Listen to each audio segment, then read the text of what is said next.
Agbo Ikakalo, Agbo Ise, Messan Paulo, bonsoir, bonsoir. Miwangbo Mailo, Agbo Ikakalo, Agbo Isero. Miwangbo Mayero, Agbo Domenko Maye, Miwangbo Maye. Kokusio Agbozo Mailo. Miwangbo Maye, Kokusio Agbo Domenko Mailo. Miwangbo Maye, Agbo Ikakalo, Agbo Isero. Miwangbo Mailo, Agbo Ilo, Agbo Isem. Bawe miwangbo lo, Agbo Domenko Mailo, Miwangbo Maye. Kokusio Agbo Domailo. De là, y'a le cas se venir là. De là, le conforma. A home ade, tagbo mamode, mi de blibolo, dans sode, donc ben dans le cadi. Agbo Ikakalo, Agbo Isero. Mi wangbo mailo, Agbo ilo, Agbo Ise. Mi wangbo mailo, ao, Agbo Domenko Mailo, ao, mi wangbo maya. Kokusio Agbo Domaya. Miwangbo Maye, Kokusio Agbo Domenko Mailo. Miwangbo Mailo. Cha-cha, ayao, ashaovi. Kikinyo, loko fona broba. Leko, eleya. Comme la signor, c'est le chauffeur de notre armée ou quoi? C'est notre armée de la diaspora. On va rechercher kaka avec du chapeau à dire. Comme la signor, recherche moi kaka avec du chapeau à dire. Osewa kobo cha recherche oya, ncha wo recherche avec du chapeau à dire. C'est de notre armée. Egbe armée mais mbaro kajinami. Agbo ilo, Agbo Isero. Miwangbo Mayelo. Agbo ilo, Agbo Ise. Miwangbo lo. Agbo Domenko Maye o. Miwangbo Maye. Agbo Domenko Maye. Miwangbo Maye. Salut non Agbo Domenko Mayelo. Miwangbo Mayelo. De là encore le kadiro akpe. Bawe mufundi madogbera lo. Ahwamale miolo. Lo Lambert Amuzu. Bonsoir. Le dogbera mi amesha me le kadiro. Mfundi madogbera lo. Ahwamale miolo. Nyao. Ahwamale miolo. Bawe nyao mito ba ahwamale mioe. Bawe nyao mito ahwamale miolo. Yemi la tiswayo me ahwamale miolo. Yemi la tiswayo me ahwamale mioe. Yemi la tiswayo me ahwamale miolo. Nyao ahwamale miolo. Bawe nyao mito ba ahwamale mioe. Bawe nyao mitolo ahwamale miolo. Yemi la tiswayo me ahwamale miolo. Labrada Roberto, elache lafia mi hermano. Bawe nyao mitolo ahwamale miolo. Nyao mi se ba ahwamale miolo. Awo nyao mito ba ahwamale miolo. Yemi la tiswayo me ahwamale miolo. Bloki di so ka hoke so nu ka honu ke poto kliko anyina o toma kanzo gbangban iri to pa dan pa wi ma don. To klo pa ahovan na male ti agon titi no konu zigidi na me to wi ma don. Bedere ka no na so mo no via so potone va ti fen dam de na yo ke to fen do di o me bla so da tu so do ponu aho. Poto kliko o tata matali ba takwa boku ahore ja hore do. Landon pe don plado lanta gbe lanta fufunda de si ozoja ti ebe so agbolo to pa dan pa o kaka to ma do pono pode ode vodu ebe so na tibu da tu pa ta holo be pereje ke toji ke tonu su ke tonyo nu pereje waji ye blomi le ke ye mu chava lui da ahia po mdo gbe no cha ashaovi ela chero o mi ato yami se de pe gbele kaje gbe anka jona mi o egbe weekend ya sanpo do mi atore mi to mi wa sagbeyan mi pastor adovo mi to mi wa sagbeyan bien pastor ato mi anto mi to ba sagbeyan wa enu la o mi ro agbeyan wa kajiro o mi awe yan gbo wa dan ro we nya gbo ke wa dan ro agbo comme fu nya gbo wa dan ro e gbo comme fu wa ya ro nya we nya gbo wa dan ro a o de la me le po le kaji nam la me le po le kaji le ke po nto le so we le kaji ko to re kare en tom le fiare mu vibrer na zerika kwa a o de la comme la kwa va a doa me ma a do me na pa a do me na drobi la chef fa la ba e blo mi le il est kadi dans ton yo non yo me le blibonami me le kutunami le ko nya ko meto nya stron la nya be viola nya ba di viola e no bia tom bio na pore mi le bio la médecin et le bio c'est non te tine no agbe ne te kane ba pouble to vi pa ne so no vi pa ba so ye blomi le keke ba lo do to men kana zozo fa me le bio na amesia me avube ngoti nu mu hona zo debe fana e sobada si mu hona zo la debe fana la fa family bio ma jemi le bio e kanedo gowado nyenya me vi nyo to sovi togbe akamalete gabligodo rete klin pe tu bi npa zina kota kuno je ho mpo na hona ziku ko no via blifan to mi afanye do kadina mi de là on dit quoi aujourd'hui ma aujourd'hui a mis les caméras on le déma mais na o trop pas doare togba gama le tele dema me e pa me ouais trop le dema me na mi trop le armée dema wa lo même on pas le dema bien ja ba bien appeler dema zerika mi no armée dema me o chombe adu armée me wa go me ke mi dana et tout bien chaka tout mi dana akwole loin distance e blovile do gbera mi avec le kadiro yo ye msole di ye mle blibona tonyo pata kele do kamu no nyo pata uno gawo on vio me blatana me ma blatano ame mondio hwanti ame ma mondio hwanti mle yomi keke mle do taguna mi mle blibona mi ye mle blibona mi ma ho do me vojo pata nyabe humle tajo pata voju yo jomi so fe to me keke nyabe fandra ku fan gba mi logo agbo fana fan o sakete to be yewe ye mi bi blone isi gbon si ande ja si le kabe da fole baji le gbagbo le gba jibosu mi le chavalu dan gbo chakajuku edunu matutu nu mi pomle mi chavalu senga di gatra aforika onu si afoveto mi yo mi chavalu ke apeli mi yo mi chavalu e mi yo mi chavalu are e mi le ji hosu ani hosu apume hosu mono hosu bagan hosu zion hosu mi yo mi cha avalu mi ke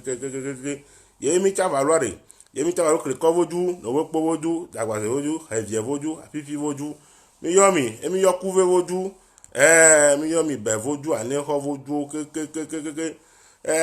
vogan voju ke nyantugu no suide yo vonu yo gbo ke mi le o gbogbo pe wa zo ke mi no na to yo to amela le zodi olanga langa so eru nyonu sobopo mi chavalu dan de là on veut c'est combien aurait au 20 euros per boy 20 euros 2 coups de 0 et per boy là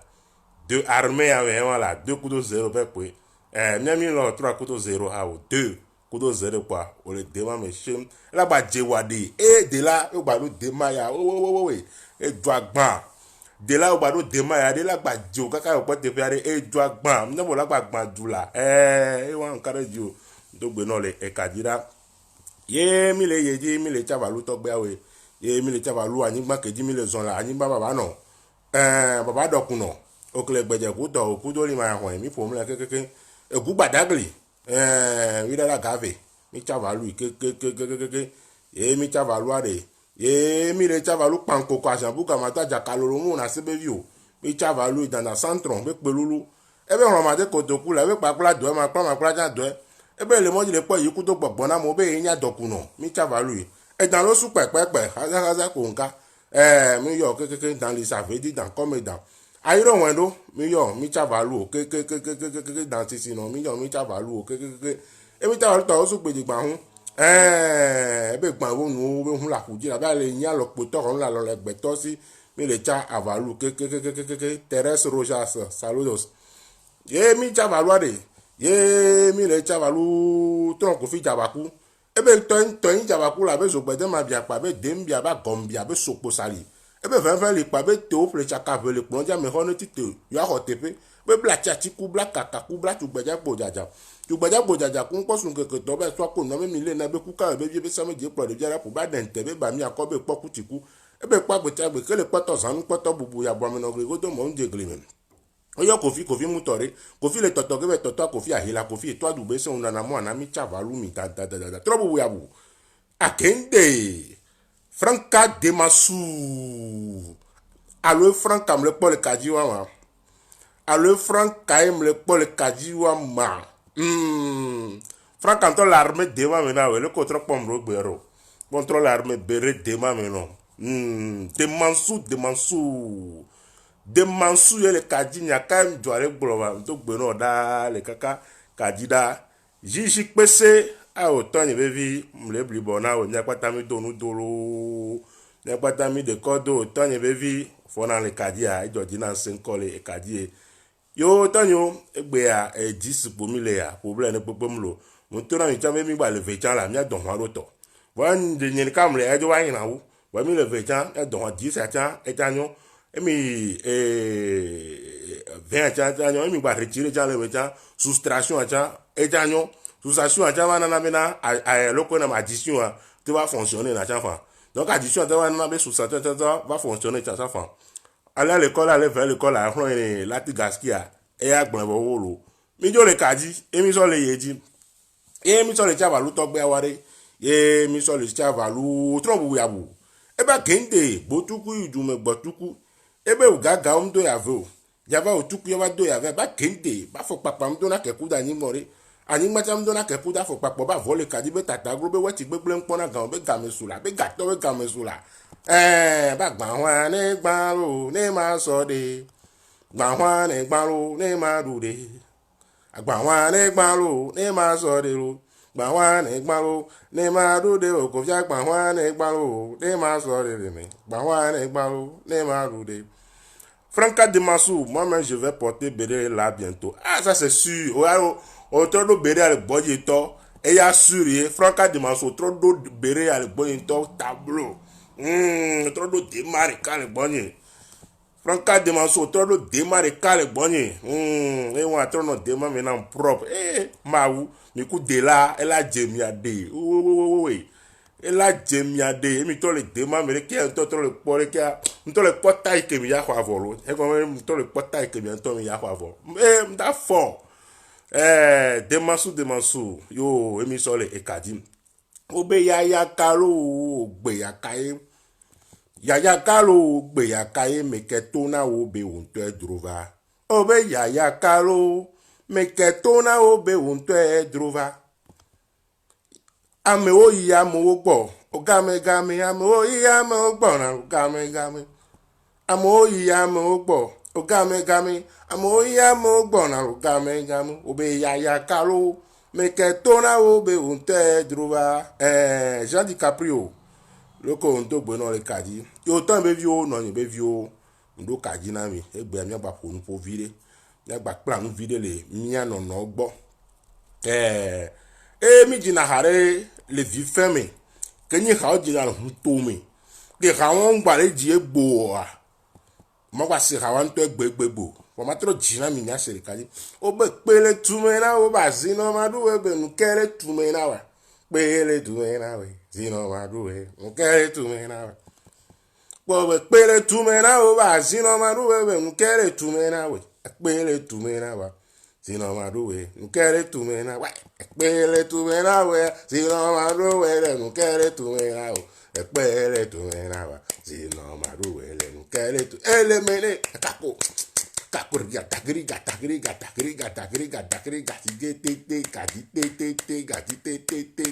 me ka don ku ha o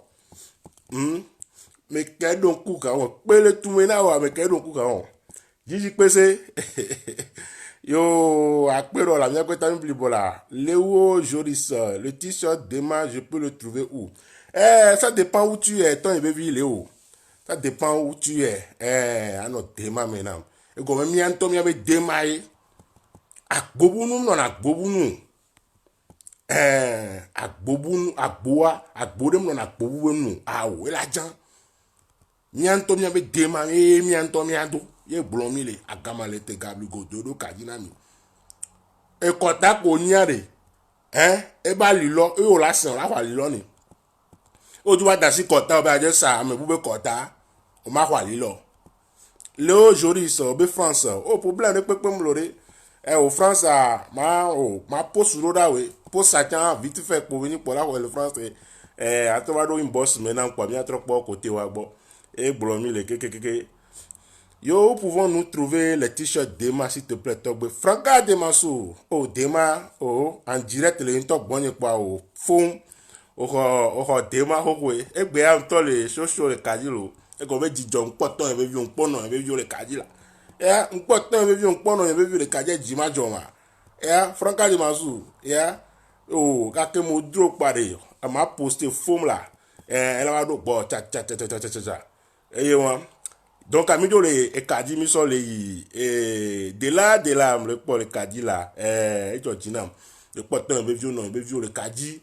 obe no vi wo wa ne no le kana mu lo be to vi wo wa ne no le kiaye egomasi e bi ono vi ase be e to vi wo wa ne no le kia dro be no vi wo wa ne no le kana mu lo e to vi wo wa ne no le kiaye egomasi e bi ono vi ase be e to vi wo wa ne no le kia dro wo be mi do la ono vi mi do la le no vi si mi do la le no vi si no vi yen o jago to mi no vi yen nko na mi ade ni am George na mo no vi yen chaye mu nya ke gba o ra o bo funu afa yo va de nyare to le to gwa fi o le gbo be FNFI funu afa funu afa e gbolo mi le Franca Dema so o problème ne pepe mu la yo ware mi ato no inbox am nto amere matro se mi nto mi nko ato no inbox am nto o clando mi ato pro Dema venya eye wa eleji gbaleji yemi so le yeji egbe mi ja fonu po vire sokudo ehun be nya nchipo enyi mi ato gbere ka nya be vire ka egbado kaji na mi nya kedo agbasa egbo les gemmes et les cœurs sont où ma le bien mais les gemmes et les cœurs sont où le bien mais les gemmes et les cœurs sont où mino de gemmes à tout manokpo Léo Joris okpo ya le de gemmes à tout me le po bientôt mino de gemmes à toi manya bo be no vio la signe fofo la signe dado la signe o blomile yo Gigi PC moi aussi t-shirt je veux acheter un OK problème ne pepe mulo akpena mi la no vinyo fofo nyo nya no du la gblomi le la du no no gblomi le la no visi le gblomi le la e la che no Gigi pese le candidat yo Franca Dema so je viens sur Bruxelles vendredi tu peux laisser la taille L chez Joël pour moi je lui remettrai l'argent pour récupérer ça OK vendredi allo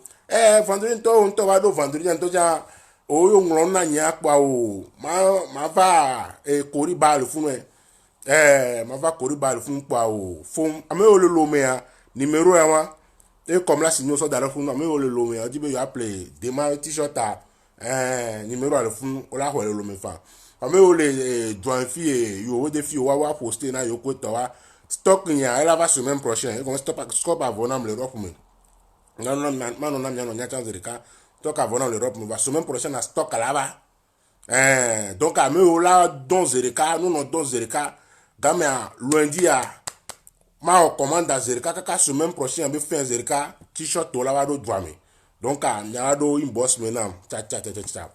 e bromile yo mi so le yedi e ton e be vio e non e be vio mi ja ko nu poso enya be verenti egbe conseil pour Gigi PC ebe mi no partager direct là ton e be vio o la gbagbe na mi cha ke gbon ya partager direct o be de comme là o be togbo kon ma kon e Gigi PC ale gbon na mi vo o be mi partager moi que mi anto mi nya be kaji va kaji a do mi o partager na no la no gbon na mi ke gbon ya no partager ya enya dem la signolo Gigi PC a tro gbon na mi partager moi e gbon mi le Franca Dema so akpe na mi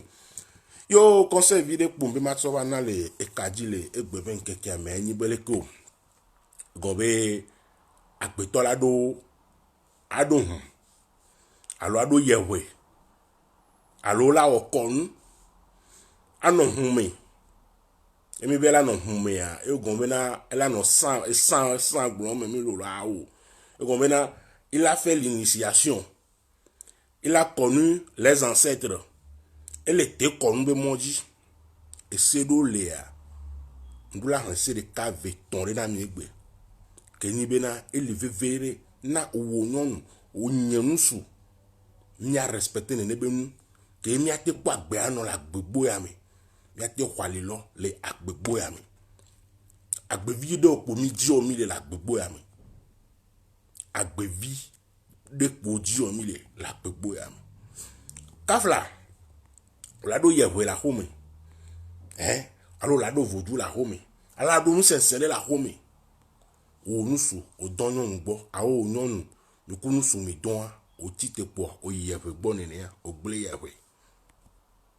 O ble on to ametis. A pore katou no, o trive de katou la boji. Ndo le amano fio misereka. Nous sou mi don. Alors nous mi don. Po tite po, s'insérer le bo po, o tite po, o pata po, o y s'insérer wa bo. Bive le pour à lever le onde se sent bon à lever le toucher se sent on le bleu vodou on le black peu vous trivi le cas tout la bonti oh le onero on sonon au donc on soit là donc on allo mi domi au rapport que m'bola gege se gogo se sent ware to bo game ya o brobe nke game ton agbeto la o boya nke kame tonwa be fin agbetola yebe yahwe abo 3 jours au dos sincère tu as les rapports sexuels il faut attendre 3 jours avant d'aller chez la divinité alors en face de la divinité ou toucher la divinité ou faire la prière à la divinité egbe moya amo o donc musu alors donc non ko ti te zereka kwa yahwe abo pour les bazereka on tole o le yoku va ku jesu va gboji o le yo accident va gboji o le yo domadi do la gboji ndebe ni suka ka to gbo game ya yige blogodo ya ni be ndebe ni o mu wono ni ku huno de mi fonu fo huno e to na be to gbo be game be nu be ye mla ni fi ye do de va so fi po ye obe dale cho ale kela oduma kafla exception na ndonji exception ni beleko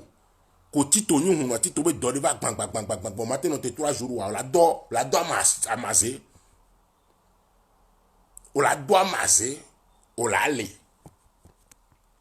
kembala yeve abo yeve antonia bena eyin ke joy via yo do la va ye bo la so na so dashina ye voyez chama me chama tite le nyon jipo va ye bo ba so ya so dashi na yo ama do ama be nya gboro mi le lo ama be nya gboro mi le ama do le ama mi et so purifier que ngba ye fu abo voyez mi agbon le thème en to blema mo thème alo le bon sens c'est ni beleko que mi kun soumi don alo mu suku non que mi do rapport à il faut attendre maximum 3 jours avant d'aller chez la divinité ou même avant d'aller dans un couvent pour prier ou pour faire quelque chose. On va dire divinité dont tu as les beaux ou l'avait wondé ou n'de bledo yo l'avait dit mais pas alors l'avait pour les vaudou de bois alors les vous de me les pour les vaudou de bois kafla yo donc nous soit alors donc nous noir il faut attendre 3 jours ah amele nam love le funu me le pas love am to da u jam le pas le funu ayiko non finavi donc benon le candidat il faut attendre 3 jours avant d'aller chez la divinité mais le pas là bon alors king bolave pour de alors king bolave on de le bende toumé sanctuaire de mais alors temple de me quoi il faut attendre 3 jours avant d'y aller voir ni uno kafla doro lava patakli doro lava patanti uno wa edo kudo sun benya kafla miawe ya assurance non e wanti voir o kele pobe edo allo edo yahwede la home ya poa kafla mi gbo be na edokudo un suku no ma don la don voir a compte aro no ntino parce que ça dépend le compte et la divinité wa gboro ça dépend le ko s'approcher na divinité wa do mi le poda enu we na kafla mi pona ndokpo à la légère voir nous na ku jesu banana mi me ba gbo la sa me pa gban be ku gban wa si dan nkejo kika me o gban ku e wa si dan nkejo ni gban ame aku ame wa si dan nkejo no franka de masu ape no la le po love o ape no me le po love o ape nkejo ame aku nkejo ame wa si dan tamunyo wa ye vole la home na me divinité de la home na me kenyi ya be ko anyi be le ko que me kun su mi don non mi don oh la do amame o ma gba no te 3 jours to chon wa de amala amuwa bi no be yo voto yo le ade amamulo yo si wa de le ko yo la te wo do ma ka fla yo voto le ora bi o nya gon me lo la fin o le ke o la wo do aye on le bi o nya gon mo to ti te po be yo voto yo le be bon be ke donc no no apa nto be so di ku da ku san po ve le si po a e la ye vo gbo ka fla a di ku ku san pro mi lo. Ah oh, Franca Demasso, s'il te plaît, il n'y a pas un numéro pour appeler. Ah, attends, il y a vie. Ah, mon bronya, il y a un bozo Brésil, mais tomado numéro de l'eau. Ah, voilà, qu'on blanc fiare. Ore, kaka lundi ya, mado numéro. Kaka lundi ya, mado numéro d'appel.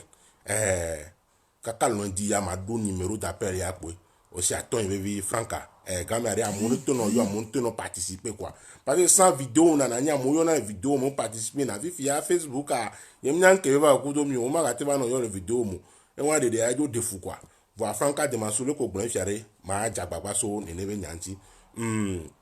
comme là sinon nous autres on va souffrir eh ouais et baby ne le poira donc a kemile yo vous dire fiabe le ko yo la wodo ma o mi do la bio nya gomo do la fiomi mi do la bio nya gomo nya eva kana pe nto ja ka mo bro me patima nya ma ke mi nya so na purification patima nya ma ke mi nya nya kama le tem le bro me amade pepe kele ki ya me po nya ma zozo yo nya ma fafa yo o so o to nto ya gboji o po amade pepe po o so e o so fun na ma be nu ya le kebela ona we la we no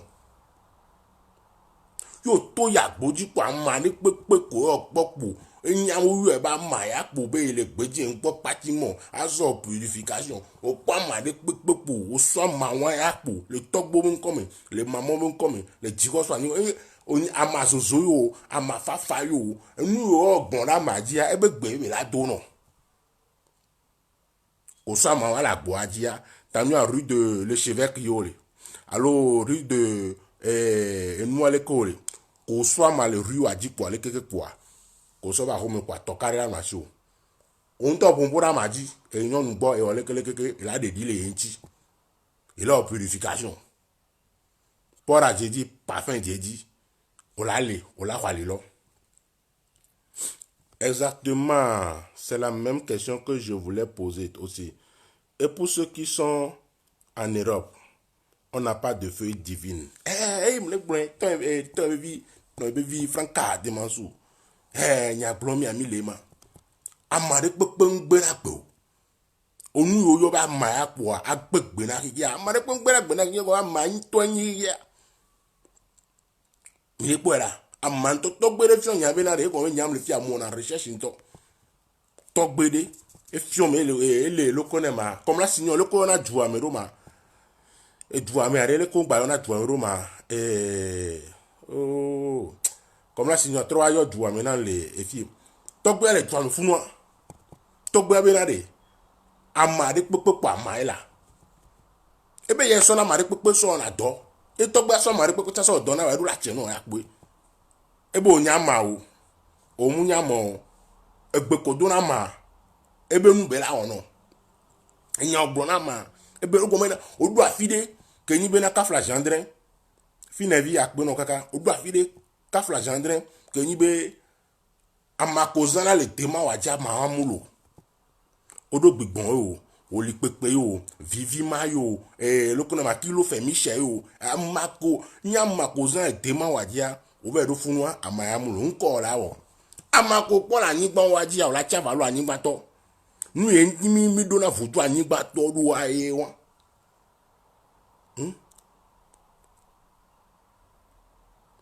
nke dim do votu anyigba to a eye won o la chava lo anyigba ba nyigba ne da fo le badi chepo dede po effectivement chepo to gbe ale to gbe ke ponu fu na ma po to gbe a nto le do ye ma bro wa la on do 112 ans 112 ans va pas to la gbe zone anure to propre e to na mi benade ka fla jandre sorabiare emi ya nu sorabia me no ma tikeji ebe sorabi nto gbalo nu nto awo bakbe to ne pakbe ba no be sorabi nto gbalo nu nto are atikeji e go me atikele nu emi tikekele me a ela han gbe no ela hun kame no o la poto gbe nto a enu na tikeji ka ko nto bien powe e vi ko la ba mu chile ya eti vi ko la ba mu chile ya fu me sorabi a vire ba ina eti ajile won o la kwekle bayi bo ba pe to nu o be sorabi po sorabia nye no atikeji atikela nu emi mi apa pe ano donc aba pele na mle nya be na amade pepe kele yiya mepo onya gbeto onya mo achegbe gblo me go me na ache go me na adewa ache nu adewa ji na funfu na ama ya manese afunfu na ama manese tanyo ama double be ona nto kruha voa lo do gbenero be mi ya kere o ya awo be kaleji la ye du si me be ona donne to trova mi o me ya e la trova mi o me ye gblo mi le nya gamale te gablu go donye le funfu na mi la be npetu bi npa zale kota kuno mi no gblo verite na mi no nya nyanti na mi no ko me na o gblo bo be na amaya kuda maya ko ona do amaya kuda ma mi go to bozen ni ya o woto to bozen ni ya o woto na o ke gbo to gbo gbale na mi le nya be na de amare do ache gbe na ma le aholu sapata me nko me la holu sapata me nko me amani gbaji belero nígbà tó la da fo la baji o kle gbeje ku to ku do li ma yan la da fo le baji e da fo le baji amaru la do ama pe no donc la so ma won ma ko popo a mfio purification me no vai o so si gba lo nto cha pour a parfait e ye me o la le to le anota ya ba ko do nwere ya ni fo do nwere ki ngba ye we agbo ni o kle ti tele doji anyonji potite kwa blangba so avoso gba ko alo so avo so do so tapo yin ye we gbo la le ku va no la le do va no la le nya va no nya kamalete le gbanami emi so le yeji onyon que les règles me ya munyo ba da nasron ba bo onyon que les règles me ya munyo be da nasron ba bo onyon ko les règles me ya munyo be adana esron au badu. Même chose avec l'homme aussi. Au moussou que n'y sont les règles mais chérie, yo les règles mais quoi, on va dans namadu. Chérie, yo les règles mais on va que do anamu. Nyon moussou ko nyon na no règles mais nyon don on bo les règles mais écoute Jésus mi le va me ba gbeji.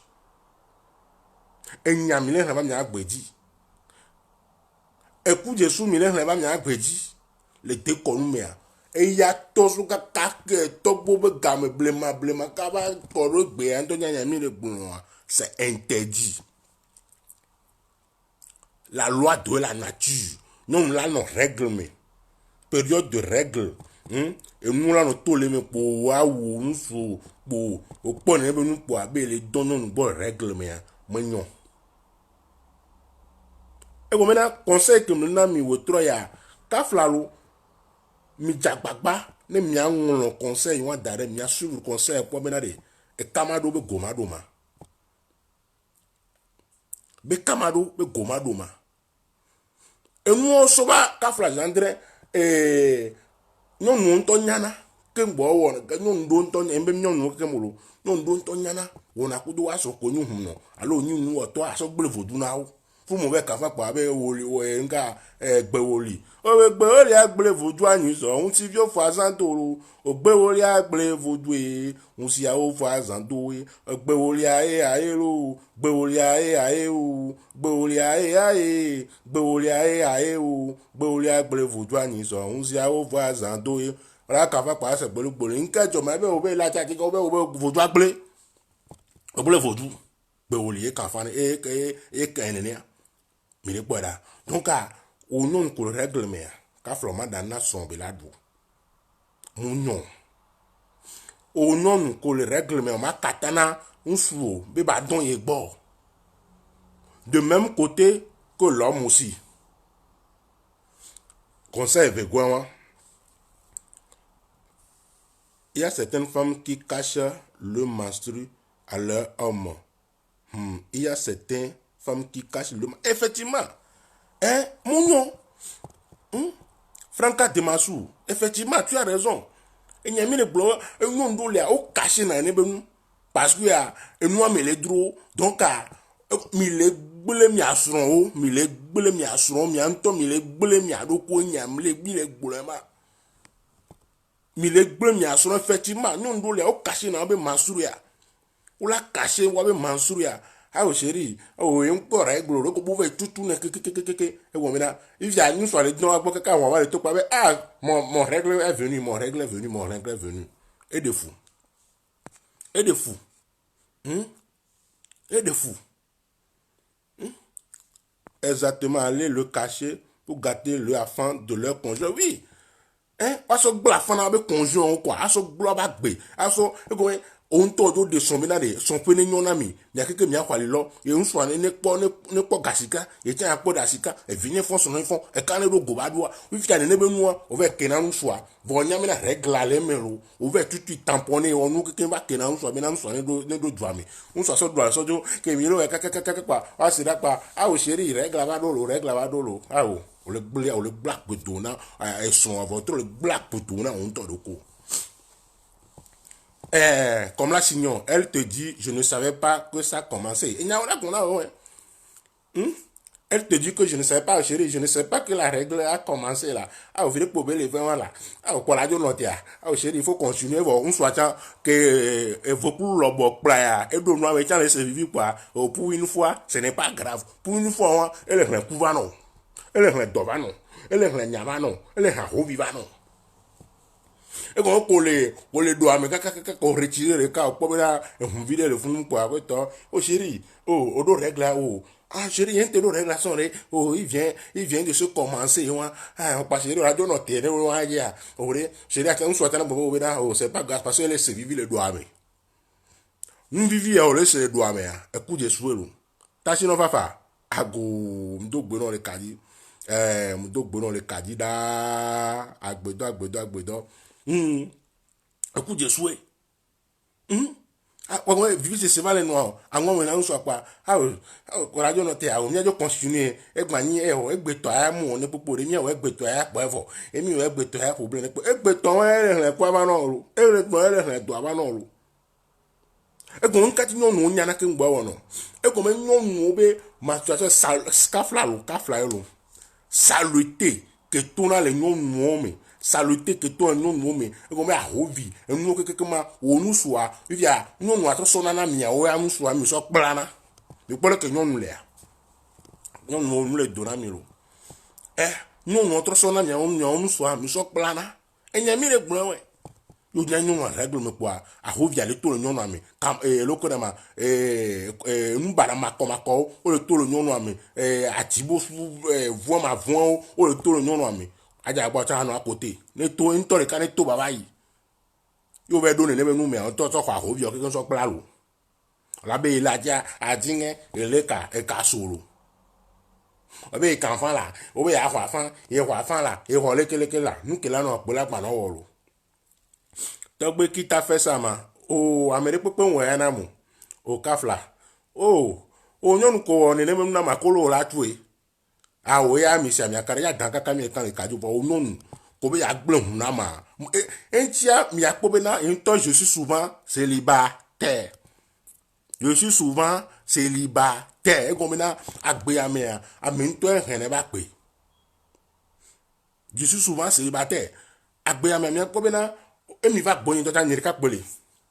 Homme seul, vie seul avec ses divinités. Nyon ne mwe wana yo onyon kobe ya diwa kase pou we nan pakolo la tu blocage e comme na d'ailleurs le coronavirus ala do kolo me non obe le ron wati me na mo vivi aro nu me wo we a onyon wa e comme yo we kun ya pa la do kolo me non e kolo la tu coronavirus wa kolo me la do me no gbon yan to tan me non bon maintenant il y a certains hommes qui aiment ça. Eux-mêmes vont aller dire à la femme d'aller bien laver dedans et venir. Et il y a un soutien, mais il y a erreur à réunion nous pour un soutien, mais et comme et nous les fions soit. Ah oh, non il y a la de la douane pour là. Et oui par les règles mais t'en es vers coller et donc tu as dit et nous sommes blâmés nous sommes tu donc tu blâmés on va coller donc on a yo la té ouais né enfin be fantasme be yo la té ouais né ça be fantasme nous faut le né Franca de Mansou. C'est quand même profond. Il y a certaines femmes qui peuvent tomber enceintes uniquement que quand elles sont dans les menstrues. C'est compliqué. Yo, Franca de Massou, il y a un coup blanc, il y a un élément. Voilà. Et nous les divia, nous kenabe, il y a un toit, mais pas fiada, nous kenabe, il y a un toit, après les règles. Il y a quelques jours avant l'ovulation. Et comme on règle la voix, il y a de la poudre, mais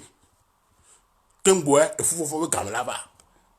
Mais les poids là, mais il y avait règle, mais règle d'eau, mais il y a non la té fou. Mais ce n'est pas sur 100%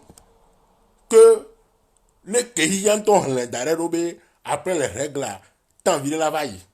Quand bois après tant mais mi donne 7 jours à l'ondé quand bois on trouve le sociologue le cadi là on le do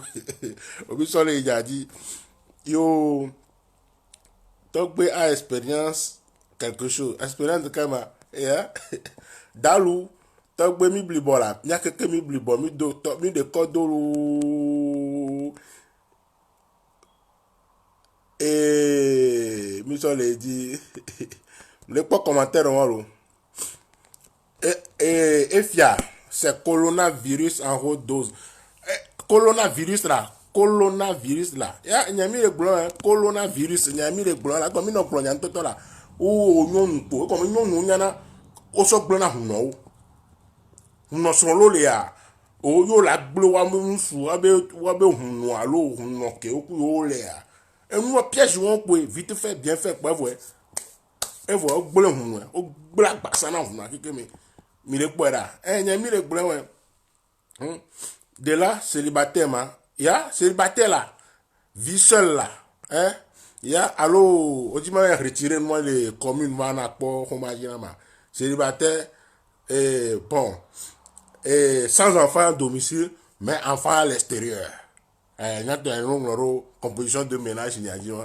célibataire, pas enfant à domicile, mais enfant à l'extérieur. Vit avec ses divinités. Il y a eu le gloire. Et Franca, il y a certaines femmes qui ont envie uniquement que quand ils sont en menstru. Effectivement. Mais il faut savoir et contrôler cela. Tu as envie vraiment. Kafra, il faut savoir contrôler cela. Tu as envie à. Oh! Et 5 jours là, à concentrer le 5 jours là, nous yolo, 5 jours, mais en vie, on a dit, ouah, aoude. Faut nous mettre à togo, au-delà du noidi. Il y a mis les blancs, au-delà du noidi. Mansou et amère, yo do envie, oh, on l'a où nous souhait. On l'a plein nous souhait, on t'en l'a plein de coué. Au point là, faut nous maintenant. Ni kana nous parlons ni kana nous ko ra dun ajile wa opera franca mi do le coma comme la signor ya ojo le comme le kadia Eric Sou finevi mi gba komo la nya vérité akpoja le bro la bilo e go bena mi do Cameroun nko ko vire chane no yi ni mi so no plan wa cha vire ni mi so no zon ye glomile wanu koko ame a enya toto no no koko ame enya toto glomile mile kwera ogomena Mansuru benya ya nyinde le hutomi ya mi do hun presque la plus 100% do hutomi ya règle wa ale muni togbo do règle wa dare olu muni mama odo règle wa dare olu règle anto jokudo hihia e règle mu jokudo hihia wa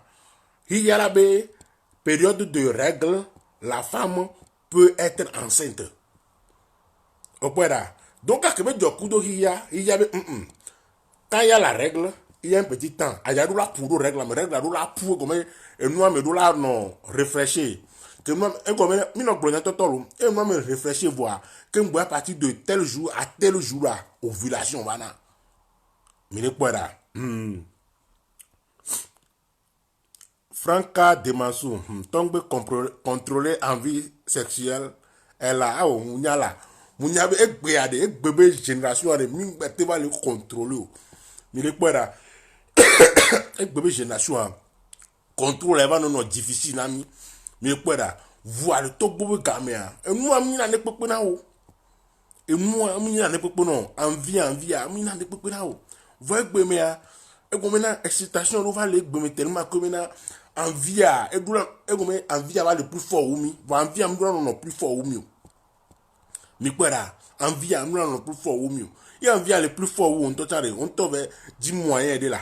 o se me ve 10 moyens de voir abo trop son en sous bene don et boya obligé parce que ton envie dépasse toi-même à écoute Jésus mignon mi ne kwera mi no blon nya mi no blon nya to akpe nya na mi no Aquavi Jeannette, trop beau pour être célibataire. Togbe, akpe non la voix. Célibataire me comile lo. Me comile. Agbagbe. Flashino fafa. Togbe 4 fois célibataire là. Aureva John. Johna. Oh. Gomena yo vele jodoji yo umte le khwalilo lo funu wa. Do banana bena on to de ka do na nya do no po duara e de gba va po be yin da peji po vanu ye le vera nya ye ma se hun ma gbagbe anu gba we nu wa se na mo one lo do wa se na mo one oju awa se na mo one bola mo gbo we ya we to mi si to mo one lo oju awa se na mo one lo oju do wa se na mo one oju awa se na mo one bola mo gbo we ya we to mi to. Voilà pourquoi nos aïeux avec plusieurs femmes, ils s'amusent bien et ils attendent 3 jours ou une semaine avec au coin. Encore avec au coin souci. Effectivement, Franca Demansou, c'est compliqué le temps. C'est compliqué là. Mon c'est compliqué là. Voilà, dit dodo. Dit dodo. Ye, m'kena nyatobo de nation V, son ton. Nyatobo de nation V, son ton. Pourquoi?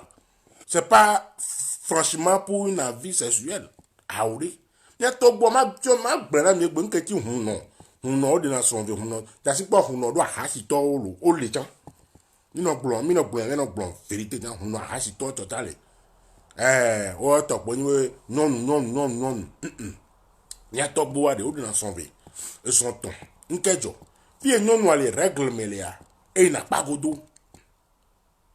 Fi non les cas les règles melia et n'a pas godo ma zon kaka ava dan na nso parce que nso elle s'occuper na gbasa amo le va le kanu o le savo o lo onu ya ka mo vare me kala kwa medro me kala da na medro kovo me kala na aussi o me kala kwa fona o le règles mama to nu o la pa godo non vegon la ba we non vegon elle va we e de ya si me ya me ton ya de kale pagodo e de ya si me e de ya la no home alo de ya gblea e de ya la no home la no s'occuper na a home be mu mi le pora e de la gblea e de ya la no home la no s'occuper na a home be mu nya mi le gblea mi le pora fi ke wo me via o le règle me le ya o me vo ina pagodo e tongoa e aider na ehunu alo togbe dans ses fonctions et vegon a et aider dans hunwa alo soin dans ses fonctions ni ena bena togbo wa o de na sauver son ton Eux sont nés, hein. Et moi, on a sauvé son temps juste parce que bon, ils ont envie sexuellement, alors ils ont besoin de faire le sexe, alors et ils aiment les femmes. Ah oui, il y a un million. Tanyon, to tanyon na me to, to tan, ke gbala don de ka gba vlavo. Ke gbala don de tan gba vlavo, ke gbala don de to vlavo. E gombe l'union familiale pour s'entraider entre eux déjà spirituellement. Mais les poids nos vies nos vies si pas forcément que sexuellement. Ah oh. Mais les poids là, fin vie là,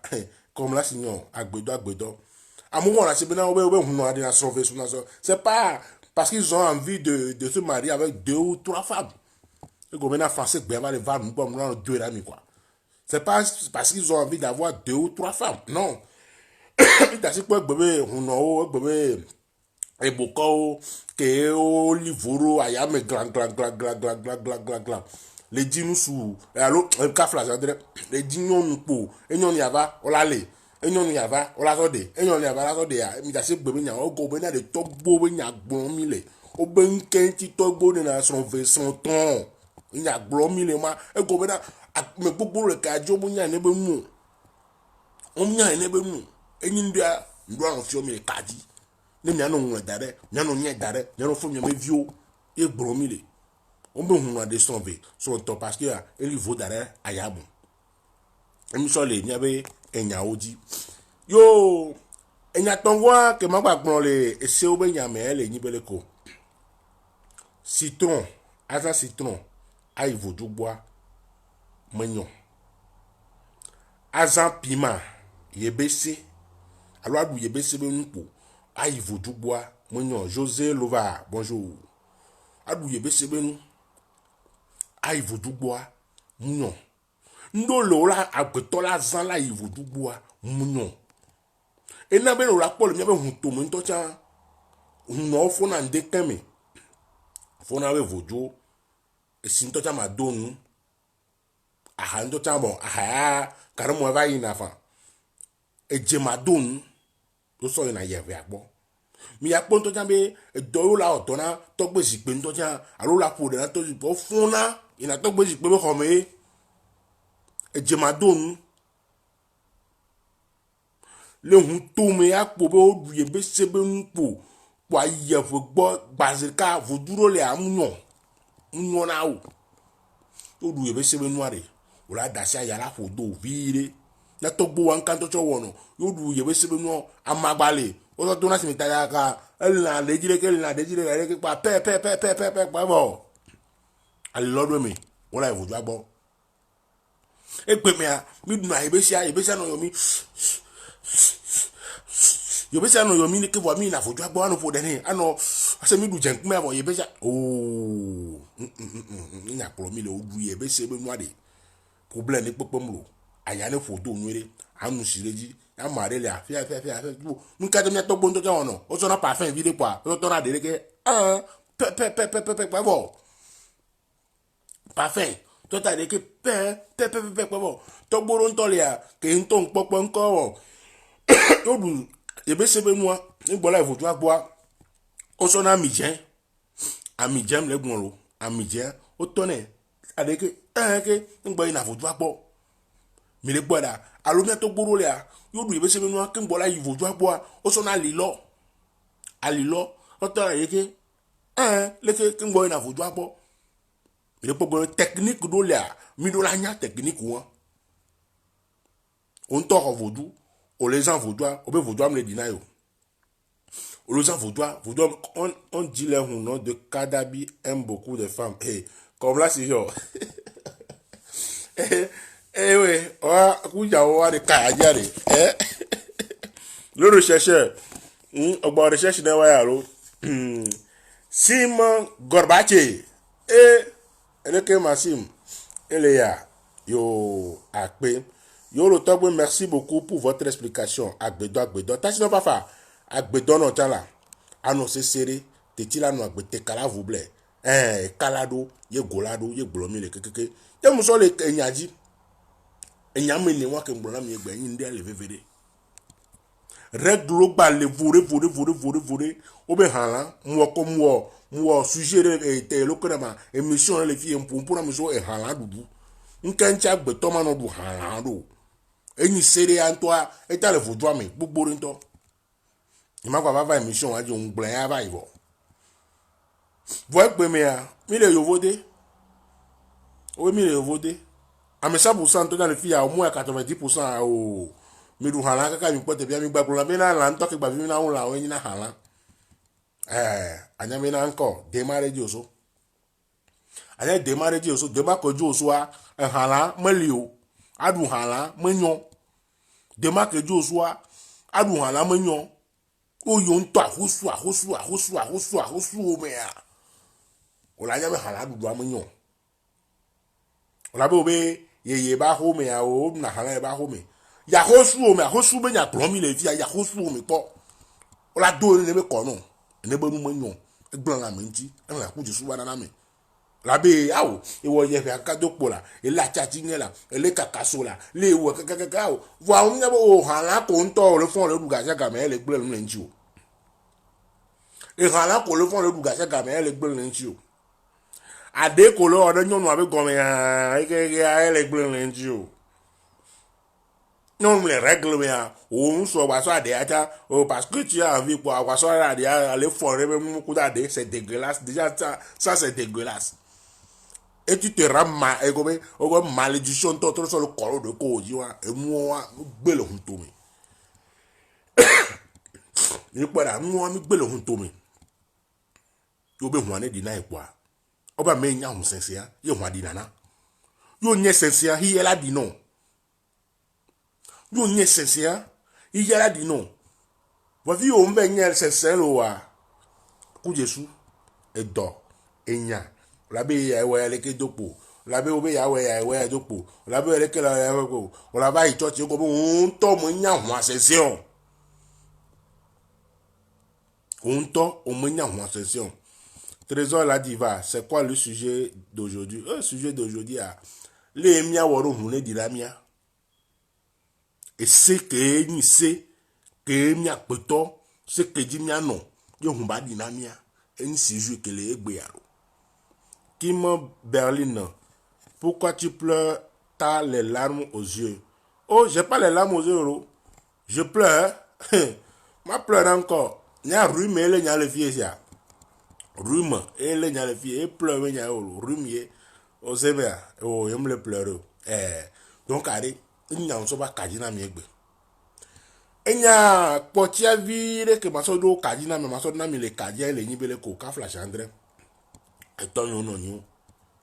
obe mi ho vodu am le dinamio mi ho vodu am le dinamio mi tura kaka dopo ka fla ton ye viu no be viu o ho vodu o mto recherche na vodu wa le ko la sa vodu ado wa vodu wa dina o ho vodu o mto mne le ko la to recherche so vodu anti wa ya fa ba dina o ka fla chandre ruma to do bla nya vo wa mi no ho da ne le kaji ka fla chandre o ho vodu o ba forikato so vodu e ka ben ko ro yo ho vodu e ba forikato aforikato wa ko ho ya o be na so rabi o dere do ku do kalba e ko na pour parfait et blanc e na ko kula su na hone ke mo la so don toi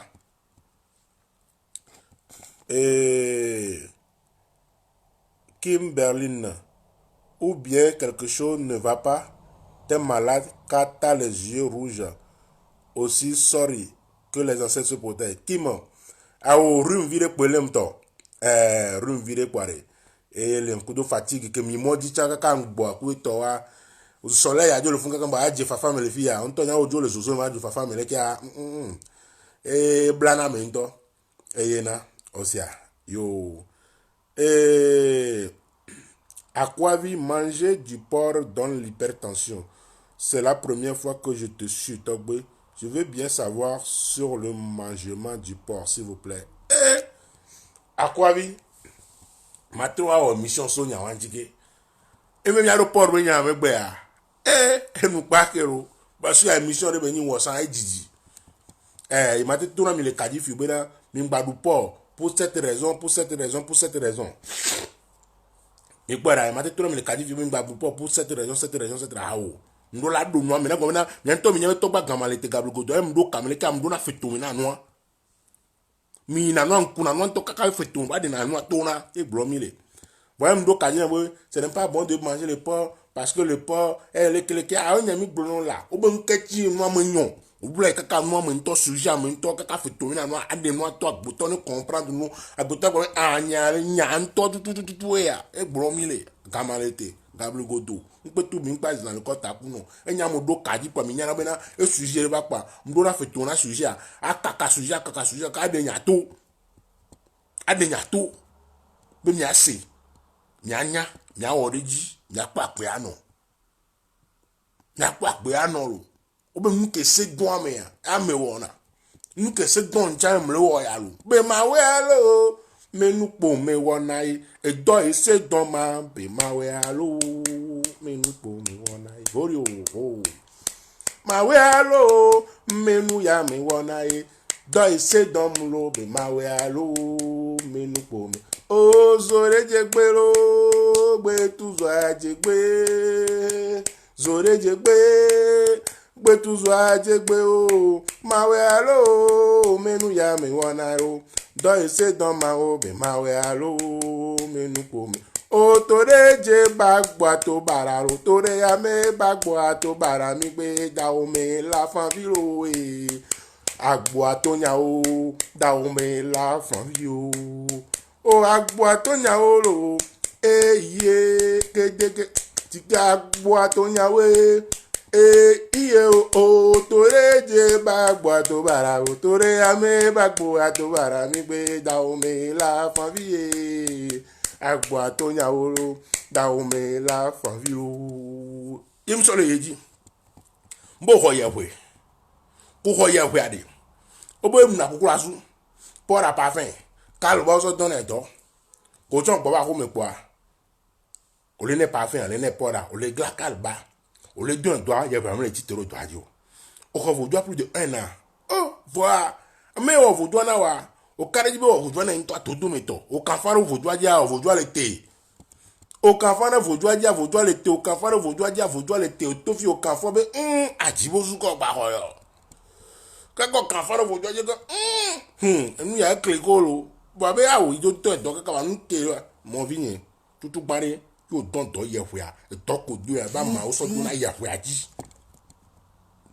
ama be nya gboro mi le la comme la connaissance des plantes là ama ele ni yehwea la o me nya ba ma ele ni yehwea on gba so o bla no so da lo me na ware déjà nous konto bla so da lo me na wa ama yo so bla ne be la vie be nyo joy o yo be gabara yo o yo ba ti su yo o yo pankoko o po ble yo ama et nana bena énergie à vibrer dans les noix mais le boira kamana énergie à vibrer noix mais obe kalba so dans la noix do pour la parfum blanc le que dans la non vigné ko option wa ne pare et toko la don e ba ma o la so do vojoaji et toko la don yahwea e ba ma yo la so do vojoaji ke ngba vojola tite mi le xɔnu bɔ mi le gbɔ mi tɔgbo mi le gbɔ mi hunɔ le diaspora mi kaka yi mi le nya be vodɔntɔ odzo ku da ɖe kekeke vodɔntɔ mu do le wɔtɔ na mi amewo le biɔn be na de ke vodu nyantɔ do wɔna dɔ shapu nene ma bia mose yovo ŋutɔ se yovo la kanse na mi yovo mi yi brésilien gbɔ mi mexicain gbɔ fi duke me wo mu yina mi ɔse be yɛ ƒe mi le machine na wɔ zan ɖewo la yɔ ma voyage le ke zan ɖewo la yɔ ma voyage le ke awo ɖe ekume système nyawo so kpɔn ayɛ ƒo nyawo bɔn miawo mi nyi hunɔ le diaspora fi mi nyi hunɔ le towo me mi nyi ɖontɔ ba invente ŋkɔna wo ɖo kobo yo ŋutɔ gbe kudo tɔ mi gbo mi be mi nyi tɔgbe mi ŋutɔ mi na grade mi aɖo ko mi nyi tɔgbe ɖe efia ɖe boko sa ɖe wo be bua ne hɔn eto ɔdɔn yehwea ne fo toa tsatsatsatsa ye gblɔ mi le atibosu ko hoa boble ko hoa le edoa ne fo ye gblɔ mi la efia doa la po a ŋutɔ mi nya lɔ na dɔ wa leke doa la po ɖo agama le te la nye la ma fiɔ mi le kadzi la yem le xɔ bie ɖeka le nyagbɔ ke ŋgbɔ le wɔ mission na mi o ɖe yem le combien ka nya pokun gbele mission mi no le fion mi nu agbele mi atem nya na ndo nya pa agbe mi anu e gboro mi le ame dodo ku menyon nous bien no vi onti menyon ado no vi odo akanso no vi odi be fuke no vi ofua ma jivi o menyon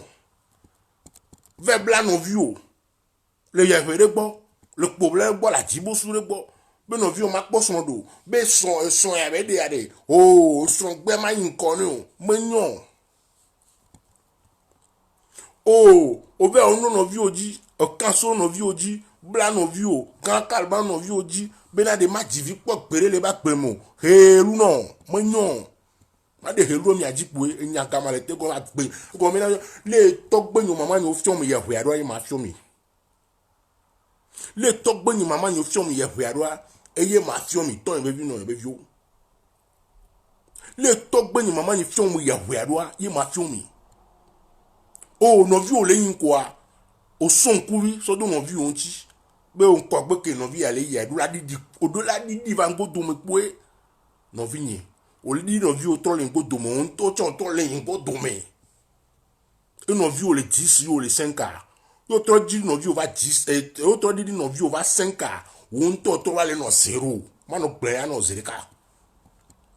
yo di no vi o to va 5 on to va le no 0 ke bo hware o la so no vi o nti o no vi yin npo we o enu le yin e nu le yin ko e moko to ye ne be nu le yin ko abe no vi o nti ali ya no vi o ali ya lo no vi o be po mi ado ha ku do no vi o agbro nya ntoto ni agbro ji e nya wa agbe ni gba wura ndi o no vi o cha nya gbe to pe cha nya gbe to a la bo no vi yin awo e cha fi epo eto depo weleke pa ina nu ya leke na ye ko fion ware o ma dak pe ni a o cho ati tere ne be nti o cho no no vi o ta no dasi o no dasi no no me no dasi no no po la po na e no vi o le 20 o cho no 15 e vo mi akeke mi le yin ko wa vi ya no vi a jo le 20 vo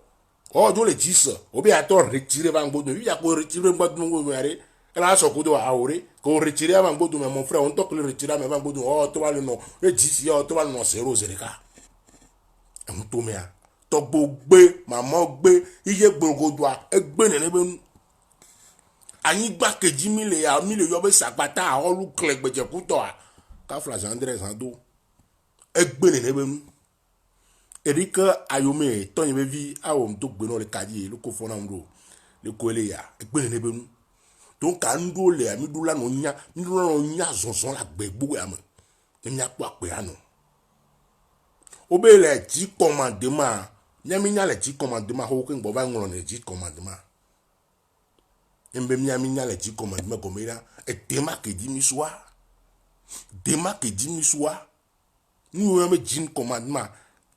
o ma fifio o ma ji no vi o be son comme adjuteur enu ko ngoro daria togbo mia mama nya ne be nu ho blema ko ngbo ba ngoro ne be daria o wa o le ji no vi o be son wo wa o le don ku no vi o be son helu no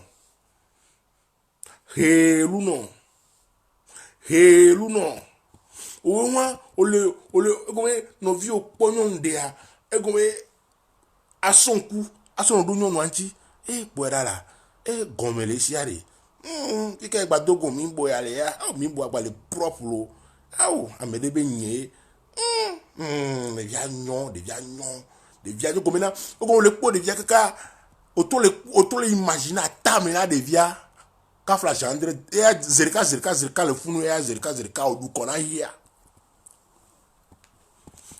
hier munyi bona o la so no vi obeson avec don no vi obeson gbo ke ngbo ni e koduna yo o nya be no vi beson yi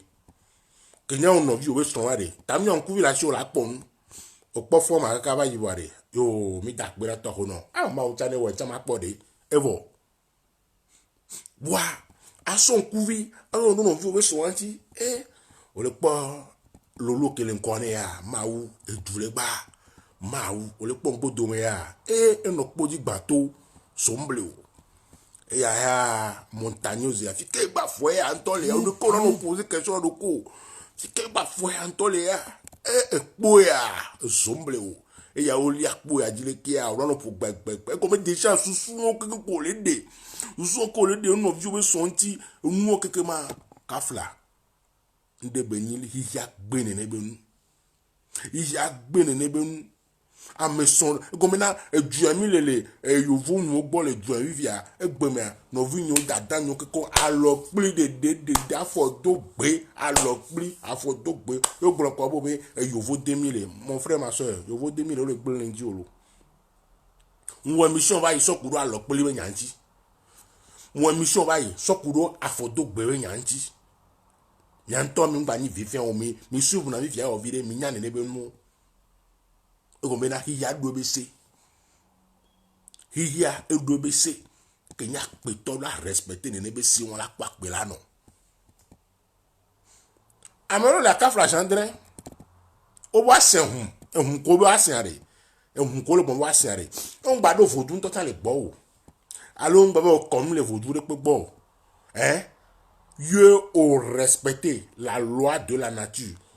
Adjirada, on me le dadio, on me le fifio, on me le jameson, ndolea. You respecter ne nebe noa comme au sein ya wewa, au sein wewa, au sein ye bologo doewa, o la kwa belano, alilo la khoya kwe. O yi vodure bo,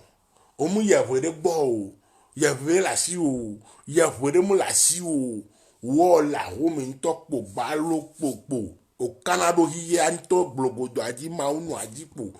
ye o respecter na loi de la nature ya kafla enula nyono pwe enyanya kamalite gbona milo la loi de la nature la nyemi le gbona la respecter na pobe na de numa nyona finevi trésor akbena mila me po mi le kaji Togolais très fort dans ça. Togolais, je m'abloré. Togolais, tu as des cas africains. Africains. À me sont dit, un avenade,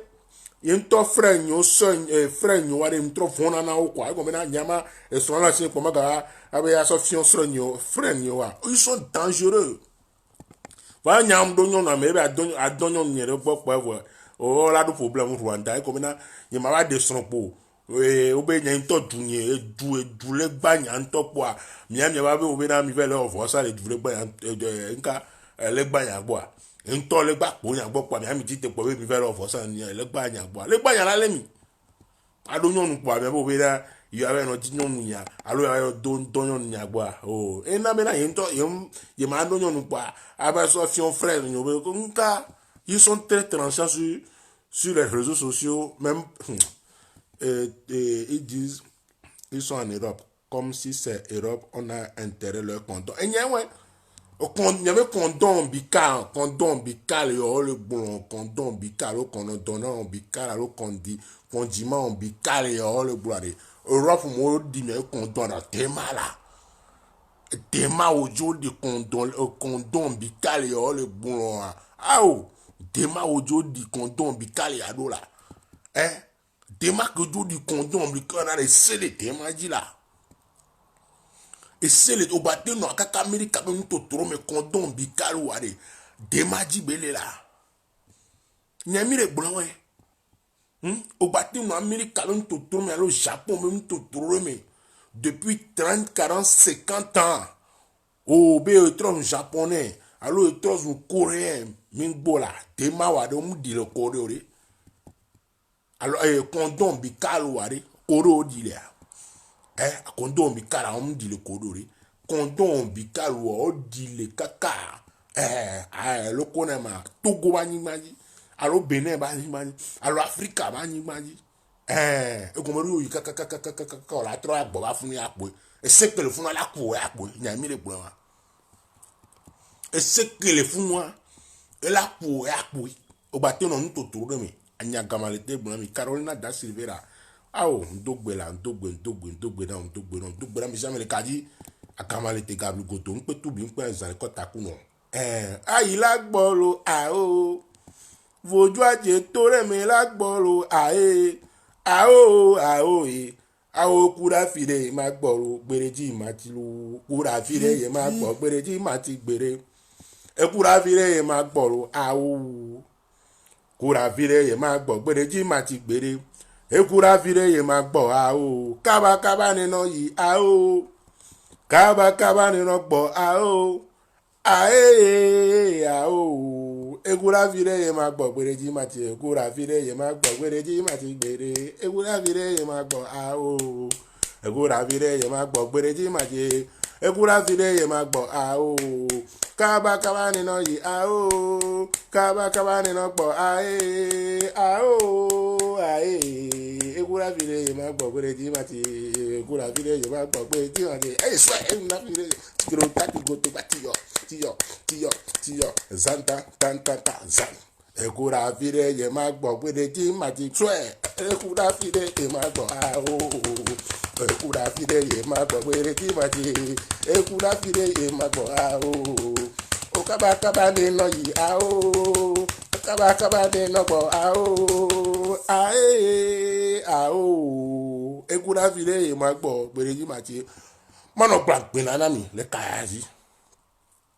Nemi ahenya no bagbe. Nemi ahenya no bagbe. Ye gboro mi le. Amobe obe togba gamalete ya ka flash handrem. Bom sa so katiblo. So glashi alo so wame. Msenya unto gbogbo nto. Oba mekpo nyam wuna. Msenya we yo do réseaux sociaux ajia. Ola se togba gamalete we yen. We togbo simewa. Be pobe una lekeleke o mi senyo keke vai wanya yin tolo tono we na de aloke gble na noa ngbadra na ndo aloke gble na noa ngbadra na ndo enya fafa me ponya ma no e ko me yen glasi de kakpo aba gble vepo kaka we to wa gble ton po awo ke bo wa agbe mo hena na mi enana bena gbenyi gbagbe amekem la mkhona le lonto ya takaka yo ye to ono wono ye ho na re a o to be ku dabla mto gbono le kaka jira le kaka position le Luxembourg annoncer sere agbedo kanedo kowaro ku dabla akpeno Kofi Paul asi o velo to gbe lache ya takaka yo ye nu me chambe nya yo egun be ye ho oto no pare kafu ye ho be ye ho le oto na yi yehwe le woto no po yehwe nyam le fie kafla ni mate gbon be na awo be poton vi le yehwe la na more awo nu ke bi po bi le gba le bi o yehwe ni be le kema nya pon la mesen la nya po sese no no eni nu ke bi gba poton le bi la sese no no apo la bo be obe na mu le fie bo be na to gbe akamalete le stressé na ndi awo le kele ka mu le dak pe na yehwe nyonto mu le dak pe na yehwe nyon ko me na ye mu jina nyawo e changba so nya so ba kumu yo so nya so ba kumu a ye ndebe yon ko le yehwe re gbo ye ndebe gbro la video vo yehwe on to won na dogu gbadagle wi dada ga ve be para me bu si pana myo enya mi le gbon wa ko ma do nu kuku hun ya egun la du ye hun panya egun la du egun ma do nu kuku hun ya egun la du ye hun panya e wo me na hun gba ku gbadagle la so ye ndebe yon ko la video ao vowa otite de nyankamale tentia akelu no chekwa je kono ekula so egbekuzo ego le mi le senye voduaro ne ne cha voduaro le wa do mi akenwa voduaro le bro me mi ngba la mere me nkona yo ento e ji nyawe ke to vous avez le bro mi ngba la mere me nkona yo be Kofi we nam Kofi ro la wi ro le ka ye ve a o pe ne be nu hi gbrogodo agbe ne be nu e na mi wo no voade mi funa de abenade mi dako togbo mi dago mama mi dago la agbona ke akwa sevo ke se ame onona ne mi fon gbare mi fon okujo mi fon dojo mi le bien ba mi ngve mi anon ko mi anon gbo mi ade kujo mi ade dojo mi ade nyajo te ti ran agbe te kan wa fuble be ke tonu su ke tonyonu paso ta ho wi kama sa ko ti to mi tiare togbo mi wa kana mi ade mi le kume ade ke to ba lo mi ade bo to lo mi ade apaso to ba lo mi Fio mi bronya mi foda na tobo le atobo ngo no. Fina vie de pobe la chela. La che. Comme la signor, ablume la godo vi que ben o be vi pe donc ben ablume be ka gla fufu ba me no zo bom so na zo ba me no zo go la so be ke ton ya da ka me. Go me na de mi le fu de be na de. Ke to wa de ke ton su ke ton no mi je si ke ton su ke ton no. To gbo mi awe je si ke ton su ke ton no. To gbo mi awe je si ke ton su ke ton no la. Ke to ko jimia nsu me o la. Non mo la. To padia, no padia, hono sa me la. Fi kolo. Togbo min jesi wolo mi awe jesi wo fi o le para o ti tere mi anchare mi so zeka fu mi mo be kuku abaladro tan wolo ba mo dro na gbe agbo kuku abala so e tan iwe ba mo dro na gbe agbo kuku ba abala so e tan wolo aba mo dro na gbe agbo kuku abaladro tan iwe aba mudrona gbe agbo koko aba riga tonto ba tonto ba tiyo tonto ba tiyo tonto ba krogotogo ba tiyo tonto ba koko aba la solo ton woro aba mudrona gbe agbo koko aba la to e ton we aba mudrona obena koko aba la so e ton wo aba mudrona gbe agbo koko aba la so e ton wo krogoto ba tiyo tonto ba krogotogo ba tiyo tonto hwa me wala hwa po mi le ma hanku muni zoduamu to gbenye udabla hanku mi zoduamu la leke ha hanku mi zoduamu la ya on to ha mo jojua abo mem nuzuwa awo ore o ha ma ku jesu la lewe o ha ma da kala le o ha ma hlume gedege la lo be hanku najo ogbeji vene hanku la joe yendo bora o honto hampo la kulo hampo na joe gbeshi vere hampo la jo yendo bore nu o honto hampo la joe yemudo azere nu o honto hampo la kulo yemudo bore nu o honto hampo la joro hampo la joro gbeshi vere hampo la joe yemudo azere nu o honto hampo la joe yemudo bore nu ai honto hampo la jo yemudo azere nu o honto hampo la joro hampo la joe gbesi wene hampo la jo yemudo azere nu o honto hampo la jo hanko zoro amore botone hanejo patone hamnejo la be hanko zoro amonya mi le gbulo wala ena be na mi apeto wo ni kala nsu poro asa hanku yo ni kala nsu poro asa zokati blo ko umbe zokati blo ko la sa o la be brashi wa ha o zokati blo ko la sa be la ahwe jino agbele no e vila fon so la fon e do di kame nto fi ko nto no la hanya le a jondo tepe correction e gblo mi le ena be nsu ti blo ko yo wo nsu ti blo asa zokati blo amere ngba blo bo na be zokati blo won le ke mu nyom fi on to be sa zokati blo be le gbla sile a funu me anya me na asigbo ko jon le gbla e ja le no te po fu je so ja no te po o le sa zokati blo so le do me do a retour le no te po o le sa zokati blo so le do me da wa retour le no te po o le da ja ka twa me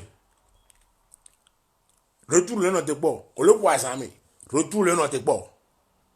voilà ça zokati blo na contre voilà ça zokati blo keni kafla e vin la de vidi zame gbla o fike ya to ni akengba vin de vidi zerka kafla ndo ntoru na kpo no chido ndo na kpo no la zan de ya cha zerka ni akpo mi le wa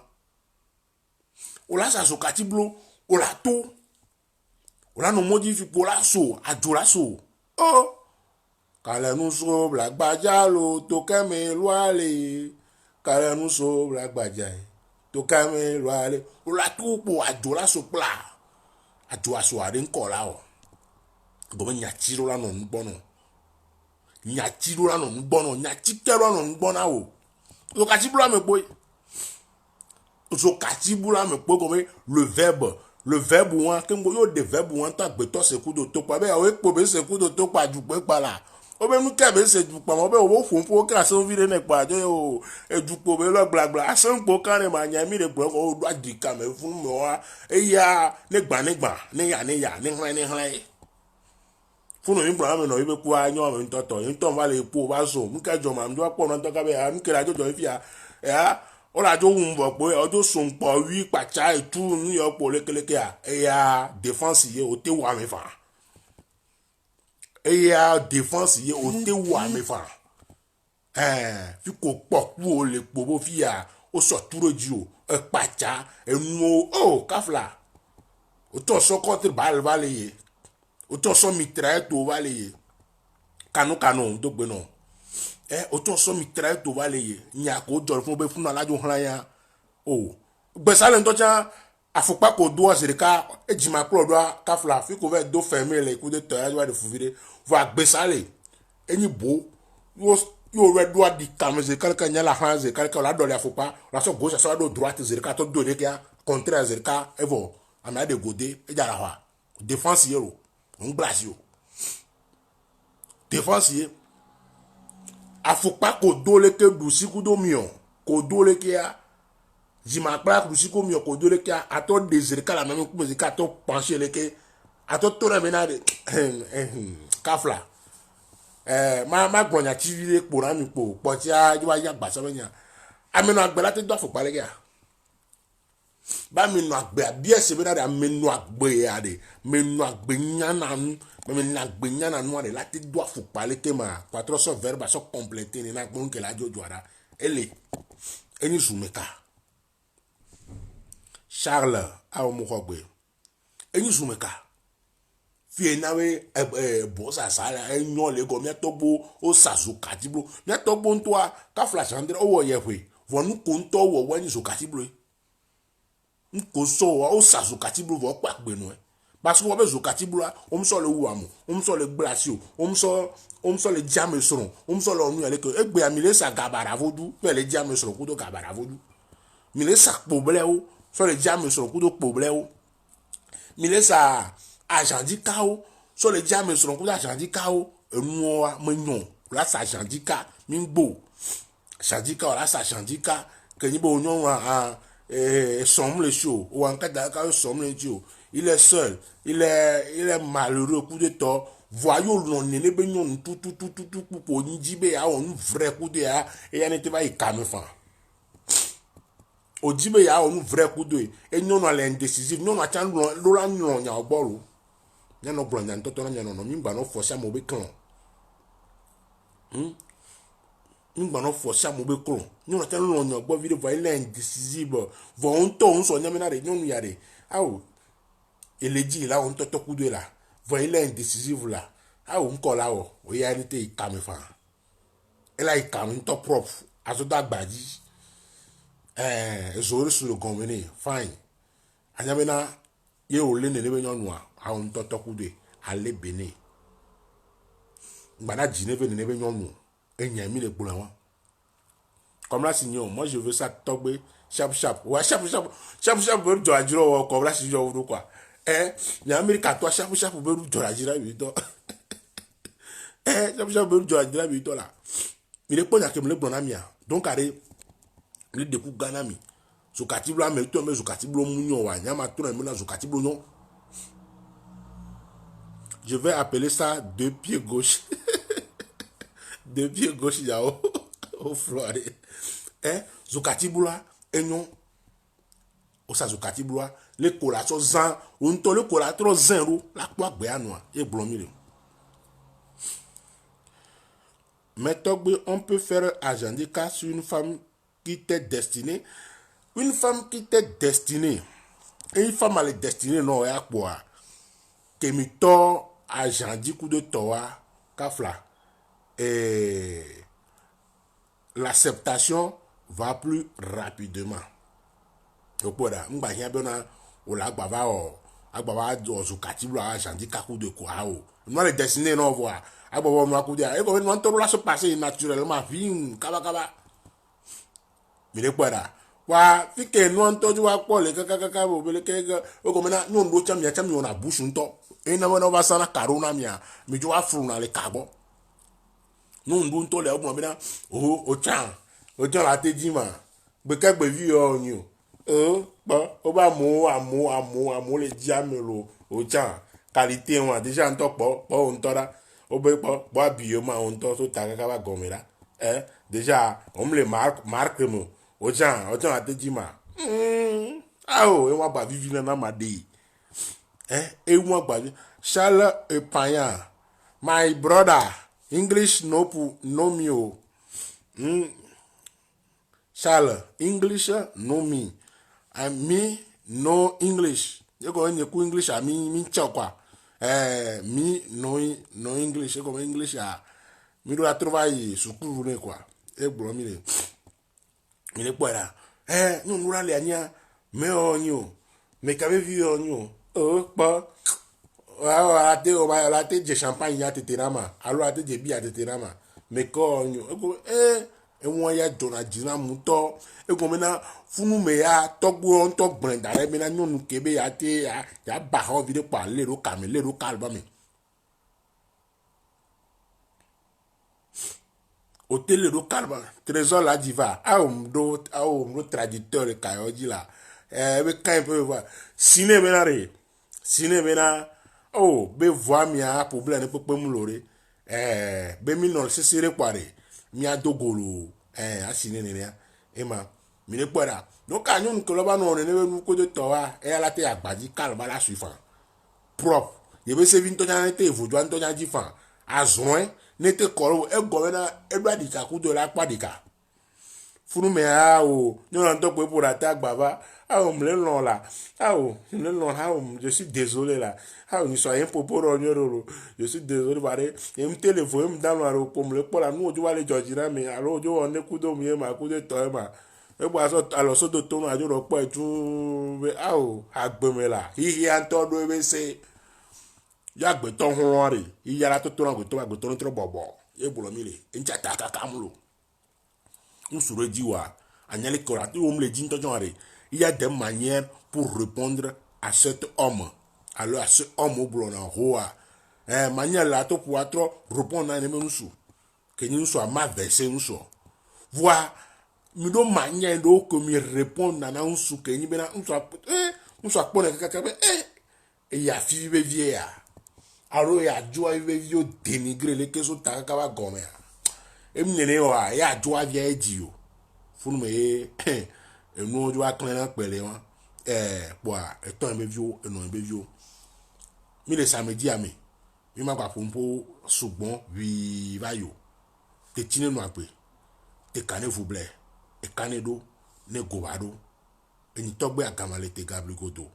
nkpe tubi nkpe na zan le kota kuno be jeho mpo na hona zikuko eno via blifan to miafa enye do kadina mi enye funu fora mi akpenya na mi ito la si wa se aworeji wa do wa se onjo woreji wa iyara to bo selo ye gble na oro so to gba gamare te gabligodo jiro on ton ve woreji o nukela no wa ngba nyanyi agamale te be nyayo go me nyake ke ma mi va vovovo ke nya npo ali lo bi le to ya me kwa ma wa no ni ya atro ali lo gan le mi ye gbon mi le togbo nyo le ntinye mama nyo le ntinye mi le ntinye e wa le da jona jinam parce que mi le wa ncha e matin no fi ya no porumpo e mi mu lo wa ale kuto wa ni matin no fi ta no porumpo donc ale bi on la me sanami le bi agbeji don la mi nko gbe ni nyona mi gbe cha ni nyona mi le jasia ela ngbo na mi dan le togbo ben comme le maman ben comme le digosu ani gosu ben comme de mi le gblin le vodu ka vo le cœur que ben comme togbo s'il vous plaît tu veux me commander ton chapeau là ore problème de comme loré ma commander là oui demain me boy demain me chapeau ya donc adi ka gba so to baby le bio la me sera me le kaji mi ta mi fon de e mi kwa hare togbo mama wa de mi apo de no ncha to ncha tanye ela tia munyi nu opre la sino amebenu gbo o sina be ela tiale donc are nchama sel mi ame nu gbo bena de ela tia no togbe dalu agbedono ma sel mi ame nu gbo bena de ela tia no togbe mi afo mi afu de namla be nchama no sesere la ba gbe nya vire que togbe mama yo so na mare nya ngba ko to le recherche di mi le font leur recherche gaseka mi le font le sazoukati blo gaseka mi nya en wala no mi to mi disi nya mva kayaji kakem to video mi bio le diaspora mi to keke ka ba je to gonto aji keke ka ba je mo danji antonji be me ka do kaji tutugma le Facebook be nya mi to vodu be nya gbogbo ma enya gamalete signé do akem do kaji ya il y a très longtemps ozume bon kuma gbogbo ya ke ko efia e wa so nya so do kaji ma oyo ba seto oyo ba mewuto oyo ba apasoto oyo nko na gbogbo le kaji bu an gba poto le kaji kaka gbegbegbegbe go be nu ye se don wa epo la o nu se don wa epo la o egbe an gba poto le kaji le togbo to aji mamo to aji emi gba poto leur recherche le togbo gbo amega me gan gbo de vieux gbo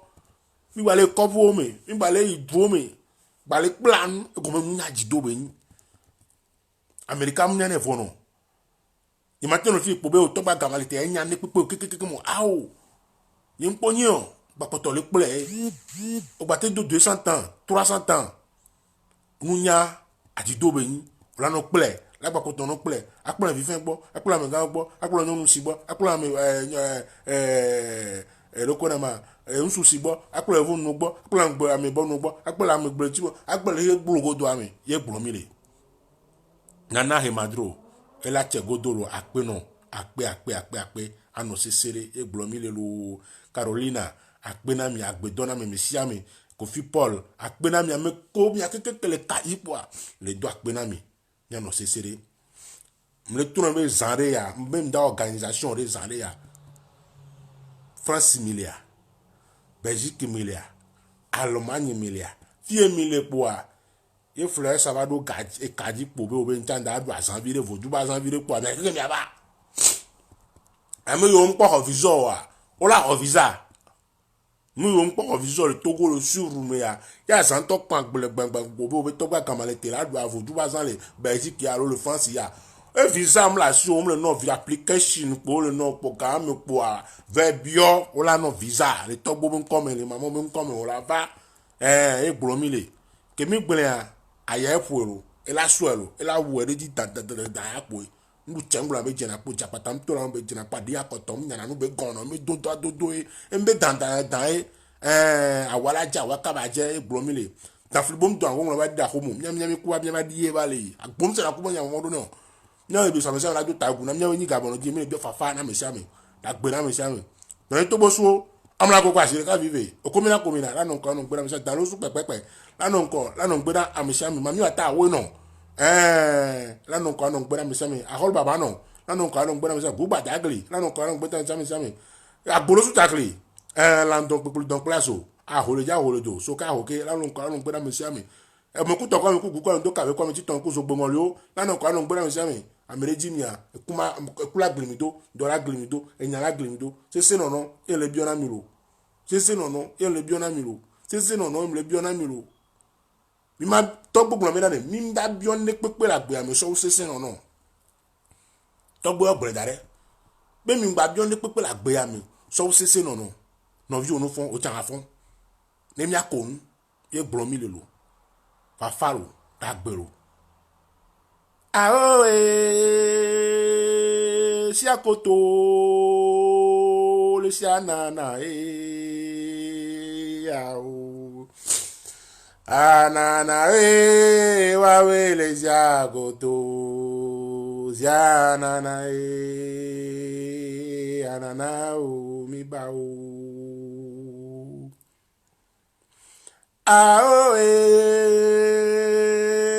si akoto le si anana o anana wa we le si akoto si anana anana o mi ba o wo esa koto si anana e anana o mi ba o mama kole esi koto si anana e anana o mi ba avundu esi koto si anana e anana o mi ba o ae shakoto le siana na o ya o anana we wa we le shakoto siana na o anana o mi ba o àlàáfíà kala je yo me na ga olo zogbe towe